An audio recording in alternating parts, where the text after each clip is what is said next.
Bonjour bien-aimés dans le Seigneur, bienvenue sur LTDE, la télé des disciples. Aujourd'hui, dans le cadre de votre émission À la lumière des psaumes, bienvenue dans la lumière du psaume 120.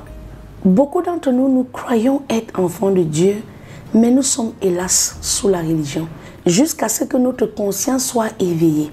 Bien-aimés dans le Seigneur, c'est pourquoi il est écrit « Lève-toi, sois éclairé et que ta lumière brille ».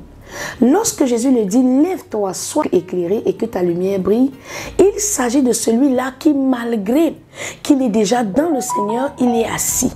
Assis dans les dogmes, assis dans la religion, assis dans les mécanismes religieux à vouloir plaire à Dieu. C'est pourquoi, bien-aimé, tant qu'on est assis, on ne peut pas aller. Tant qu'on est assis, on ne peut pas obéir à la grande commission, aller et faire de toutes les nations des disciples. Le fait d'être assis, ce n'est pas le fait de n'avoir pas reçu le Saint-Esprit. Pierre était pourtant un apôtre, mais pendant qu'il était dans la prison, la Bible déclare qu'il était endormi. Ce n'était pas un sommeil normal, mais c'était un sommeil spirituel. Nous avons souvent le dépôt de l'Esprit de Dieu, mais parce que nous sommes assis dans la religion, dans les faux raisonnements, assis dans un culte qui n'a rien à voir avec l'authenticité de la relation avec le Seigneur, on va quand même être né de nouveau, mais être assis comme le paralytique au bord de la piscine de Bethsaïda. Bien aimé, ça lui a valu 38 ans de la vie. On peut avoir 38 ans de ministère, mais ne pas briller. On peut avoir 38 ans de carrière en tant que serviteur, mais ne pas briller. Pourquoi? Parce qu'on est trop mécanique. On a l'impression que Dieu est un maître. Et à l'aventure de ce service, on ignore, c'est-à-dire le mandat des fils, car nous sommes désormais des co-héritiers avec Christ. Alors, bien-aimé, à la lumière du psaume 20, Dieu veut que tu comprennes que du sommeil de la religion, on peut être assis. Du sommeil de la religion, on peut être voilé et ne pas contempler l'intimité du Seigneur, être fécondé par cet esprit-là, le sceau de la promesse, le Saint-Esprit. L'apôtre Paul était certainement un apôtre qui était dans la chambre haute, mais n'en déplaise qu'il a quand même été enfermé. L'apôtre Jacques était peut-être un apôtre qui a reçu à la Pentecôte dans la chambre haute, mais n'en déplaise, il a quand même été tué. Jusqu'à ce que l'Église comprenne qu'il n'y a pas de ministère apostolique sans autel de prière. Il n'y a pas d'impact dans les choses du sacerdoce sans une vie consacrée dans la prière. Excuse-moi, celui qui sert beaucoup le Seigneur, ce n'est pas celui qui va seulement prêcher ou celui qui prophétise, mais c'est celui qui prie. Alléluia.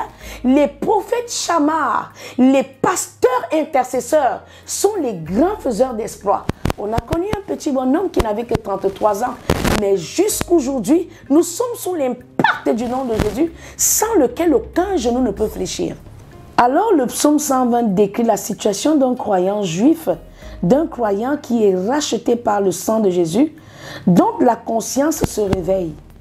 Et un type de croyant réveillé, un type de croyant vraiment sorti de la religion, c'est celui-là qui désire sincèrement de faire la paix avec ceux qui l'entourent. On ne peut pas prétendre être réveillé et vivre dans un chaos. On ne peut pas prétendre être réveillé et vivre dans les conflits. Parce que le nid par excellence où l'on sème la semence de justice, c'est la paix. Il n'y a pas d'évangile que tu puisses transmettre là où il y a les conflits. Il n'y a pas d'évangile que tu puisses transmettre lorsque toi-même tu n'es pas en paix. Imaginez un peu la veuve de Sorepta. Si elle n'avait pas eu de bonnes relations avec son voisinage, où est-ce qu'elle aurait pu trouver les vases qui devaient recevoir l'huile? Lorsqu'il y a l'Esprit de Dieu qui veut se mouvoir dans une famille, bien-aimé, rassure-toi de chercher la paix envers tous, tant que cela dépend de toi. On ne peut pas être très à l'aise dans le sacerdoce lorsqu'on n'a pas apporté l'évangile de paix. Qu'ils sont beaux les pieds de celui qui annonce l'évangile de paix. Alors, bien-aimé, vous serez appelés fils de l'Éternel lorsque vous apporterez la paix. La paix dans les situations où un autre qui n'est pas réveillé n'aurait pas compris la nécessité de cette atmosphère paisible. Désirer la paix sincèrement avec les autres, mais aussi la paix intérieure en soi-même. Psaume 120, nous lisons au nom du Seigneur Jésus-Christ. Dans ma détresse, c'est à l'Éternel que je crie et il m'exauce.